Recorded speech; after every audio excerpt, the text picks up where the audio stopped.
నమస్తే, welcome to people media point. దరువు అంటూ మా స్టూడియోకి అయితే దరువు ఎల్లన్న వచ్చేసారు. నమస్తే సార్. నమస్తే. ఎలా ఉన్నారు? ఫైన్. బాగున్నారా? ఫైన్. అయితే మా ప్రేక్షకుల కోసం ఒక దరువున్న పాటతో స్టార్ట్ చేస్తే బాగుంటుంది. వాస్తవంగా నేను దరువేసుకుంటూ విద్యార్థి ఉద్యమకారులను ఐక్యం చేసినటువంటి పాట. ఓకే.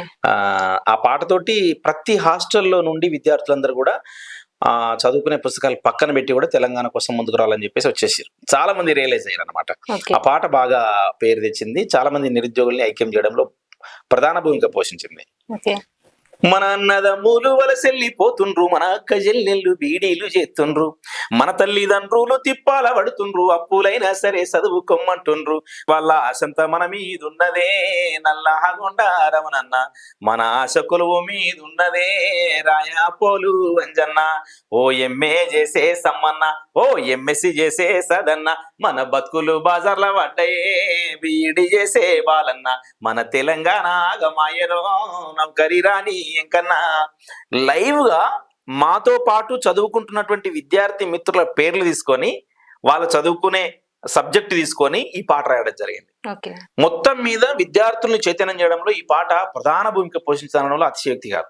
ఎందుకంటే లైవ్ గా ప్రతి hostel, A hostel, B hostel, NRS hostel, old PG, new PG, ప్రతి హాస్టల్, ఇటు ఈ1 హాస్టల్, సి హాస్టల్, ప్రతి హాస్టల్ నుంచి కూడా పోవడము, డప్పు ధర వేసుకుంటూ ప్రతి హాస్టల్లో అందరికీ ఆ పాటలు పాడుకుంటూ చైతన్యం చేసుకుంటూ పలానా మీటింగ్ ఉంది, ఆ మీటింగ్కి వెళ్ళాలని చెప్పేసి ఇట్లా విస్తృతంగా పాటల ద్వారా ప్రచారం చేసినాం.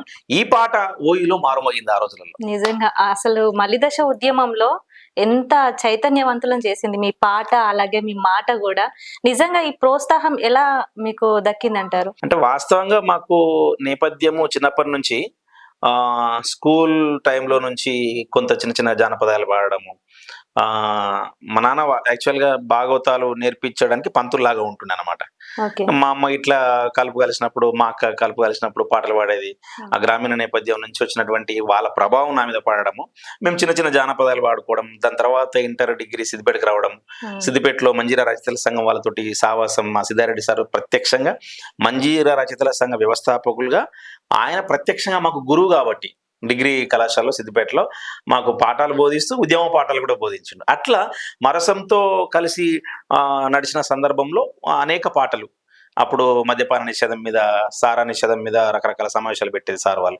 ఆ మీటింగ్లకు వెళ్ళడం, పాటలు పాడడం, ఇట్లా సాంస్కృతిక సాహిత్య సభలు జరుగుతున్నప్పుడు పాటలు పాడడం, ఇట్లా నాకు కొంచెం ప్రోత్సాహం లభించింది. డిగ్రీ కాలంలో మా కాంపిటీషన్ పెట్టేది, పాటల పోటీలు ఇట్లా పెట్టినప్పుడు కూడా మేము పాటలు పాడుతూ రాసే అలవాటు అప్పుడే చిన్నగా అవ్వడం జరిగింది. అంటే 50 years సందర్భంగా అప్పుడు పాటల పోటీలు పెట్టినప్పుడు ఏమైందంటే, అంటే భారతదేశానికి స్వాతంత్రం వచ్చి 50 సంవత్సరాలు నిండిన సందర్భంగా పాటల రచన పోటీలు. అప్పుడు ఒక పాట రాయడం జరిగింది. ఆ పాటకు నాకు గోల్డ్ మెడల్ వచ్చింది. అది నాకు విపరీతమైనటువంటి ప్రోత్సాహాన్ని ఇచ్చింది. నేను ఇంకా పాటలు రాయగలను అనే నమ్మకం, ఆ విశ్వాసం నాలో పెరిగింది. అట్లా అక్కడ నుంచి యూనివర్సిటీకి రావడము, యూనివర్సిటీలో కనబడుతున్న పరిస్థితుల మీద, సమస్యల మీద పాటలు రాయడము, అట్లా ఒక వీరులార వందనం పాట రాయడంలో కూడా మా సిద్ధారెడ్డి సార్ యొక్క ప్రభావం 100% ఉంటది. ఆయన రాసిన పాటలు నేను విపరీతంగా పాడేది. నిజంగా వీరులార వందనం ఒక సంచలనం. అసలు వీరుల కోసమే మీరు పాడినట్టు అది అట్లా అనిపిస్తుంది. నిజంగానే నేను గర్వపడతా ఆ పాట రాసినందుకు. ఆ పాట రచన వెనుక కూడా మా సిద్ధారెడ్డి సార్ పాత్ర పరోక్షంగా ఉందని నేను భావిస్తాను. ఎందుకంటే అప్పటికి మా సార్ రాసిన పాట ఉంటది, జోహారులు జోహారులు అమరులకు జోహార్ వీరులకు జోహార్, అమరులకు జోహార్ వీరులకు జోహార్, మా ఉల్లారే ఉల్లా మట్టి పొత్తిల్లల్లా తోవా పువ్వుల తీరు అమరులుంటారు, తోవా పువ్వుల తీరు అమరులుంటారు, జోహారులు జోహారులు అమరులకు జోహార్ వీరులకు జోహార్. ఈ పాట మా సిద్ధారెడ్డి సార్ రాసిన పాట. నిజంగా సూపర్ అండి. అంటే చరిత్ర ఉన్నంత కాలం ఈ పాటలు గుర్తుండే 100% ఉంటాయి. ఎందుకంటే సార్ రాసింది ఒక చారిత్రకమైనటువంటి నేపథ్యాన్ని దృష్టిలో పెట్టుకొని అమరులకు నివాళులర్పిస్తూ అసలు ఒక అద్భుతమైన సాంగ్ అది.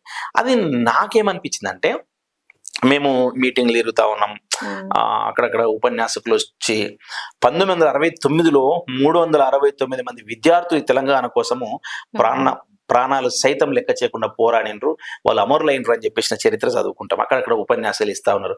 అరే ఇంతమంది ఎట్లా చనిపోయారు, ఇంతమంది ఎట్లా, మేము కొంత సెర్చ్ చేస్తుంటే తెలంగాణ కోసము చిన్న చిన్న పిల్లలు, డిగ్రీ చేసే పిల్లలు చనిపోవడం ఏంది, విద్యార్థులు చనిపోవడం ఏంది, అది మమ్మల్ని కలిచివేసింది. అక్కడ నేను మా పృథ్వీరాజన్ అందరం కూర్చున్న టైంలో విద్యార్థుల మీద కూడా ఒక సపరేట్ గీతం ఉంటే బాగుంటుంది అంటే ఆ నేపథ్యం నుంచే, అదేమో జనరల్ గా అమరవీరులందరి మీద సంబోధించినటువంటి సాంగ్. అది కేవలం విద్యార్థి అమరవీరులను 369 మంది విద్యార్థి బిడ్డల్ని జ్ఞాపకం చేసుకోవడానికి రాసినటువంటి పాట. కానీ ఆ టైంలోనే ఈ 2009లో మలిదశ ఉద్యమం ఉధృతం కావడం వల్ల ఆ టైంలోనే శ్రీకాంతచారి, వేణుగోపాల్ రెడ్డి ఆత్మహత్యలు చేసుకోవడం ద్వారా ఆ పాట విపరీతమైనటువంటి ఫ్లేరప్ అయిపోయింది. అంటే ప్రస్తుతం జరుగుతున్న ఉద్యమ కాలంలోనే ఈ విద్యార్థుల మీద రాసుకున్న పాటనా ఇది అన్నట్టుగా అది ప్రజల్లోకి వెళ్ళింది. అది నాకు చాలా గొప్ప పేరు తీసుకొచ్చింది. నిజంగా చెప్పాలంటే నేను గర్వంగా భావిస్తున్న ఆ పాట రాసే అదృష్టం దక్కినందుకు.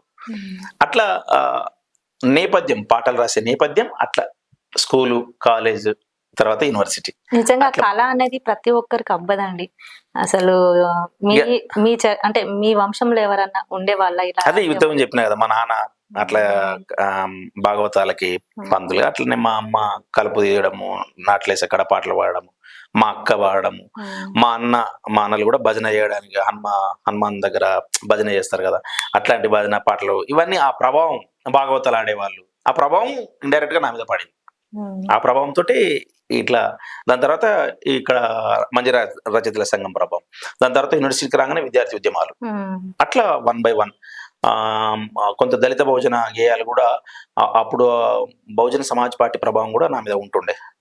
మేము ప్రత్యక్షంగా దళిత రత్నాలను ఒక పాటలు తీయడము, దాంట్లో అంబేద్కర్కి సంబంధించి, జ్యోతిరావు పూలే, నారాయణ గురు, పిరియర్ రామస్వామి వాళ్ళకి సంబంధించిన సాహిత్యాన్ని మేము ఫస్ట్ ఒకటే పాట ఉంటుండే మాస్టర్జీది, అందుకో దండాలు బాబా అంబేద్కర్ అని. దాని తర్వాత ప్రాచుర్యంలోకి వచ్చిన పాటలు మేము రికార్డ్ చేసినాయి. అప్పుడు మా దగ్గర డబ్బులు ఎక్కడి, స్కాలర్షిప్లు అన్ని జమ చేసుకొని ఒక 5-6 విద్యార్థులై స్కాలర్షిప్లు జమ చేసుకొని సికింద్రాబాద్ లో ఉన్న అమృతవాణి స్టూడియోకి వచ్చి ఆ పాటలు రికార్డ్ చేసుకొని పోవడం జరిగింది. మేమే ఓన్ గా చేసినాం. అది ఫస్ట్ ఆడియో క్యాసెట్. అది బాగా క్లిక్ అయింది.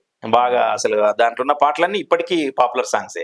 మంచి మంచి మల్లె లేరి మల్లె పూల దండాలల్లి, మల్లె పూల దండాలెత్తుమో మా పిరియరు రామస్వామి నాయకరు, మదిలో నిన్ను తలుసుకుందుమో మా పిరియరు రామస్వామి నాయకరు, మంచి మంచి బంతులేరి బంతి పూల దండాలల్లి, బంతి పూల దండాలెత్తుమో మా భారతరత్న బాబాసాహెబ్ అంబేద్కరు, దండాలంటూ వేడుకుందుమో మా భారతరత్న బాబాసాహెబ్ అంబేద్కర్. ఇట్లా వరుసగా నారాయణ గురు, జ్యోతిరావు పూలే, వీళ్ళందరి చరిత్రలో పాడుకుంటూ వచ్చి వాళ్ళ మార్గంలో మీరు చూపిన బాటాలోన బతుకు తెరువు వేటాలోన మట్టి తీసి బొట్టు వెడుదుమో ఈ ధరణిలో దండుగట్టి బహుజనులమంతా దళిత దేశం గట్టుకుందుమో ఈ ధరణిలో దండుగట్టి బహుజనులమంతా, ఇట్లా వాళ్ళ ఆశయాల సాధనలో సాగిపోతామని పాటలు దాంట్లో ఉండే. ఆయన ప్రతి మాట పాట కూడా నిజంగా ప్రతి ఒక్కరిని చైతన్యపరుస్తుంది.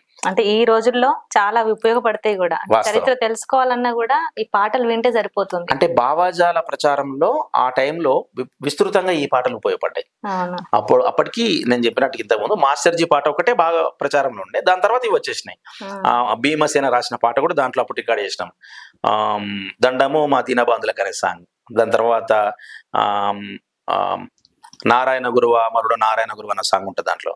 అభాగ్య నారాయణ గురువా అమరుడ నారాయణ గురువా అభాగ్య జీవుల దీన బాంధవా జోహరులాందుకో అమరుడ జోహరులాందుకో నారాయణ గురువా అమరుడ నారాయణ గురువా అభాగ్య జీవుల దీన బాంధవా జోహరులాందుకో అమరుడ జోహరులాందుకో.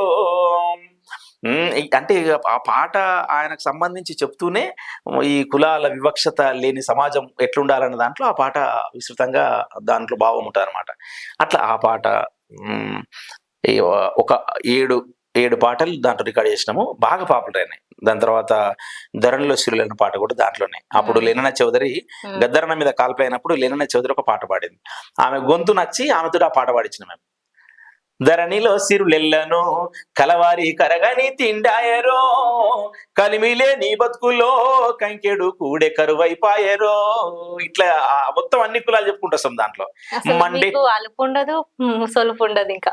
అంటే ఇట్లా పాటలు పాడుతున్నప్పుడు ఇక అది వచ్చేస్తూనే ఉంటది అనమాట.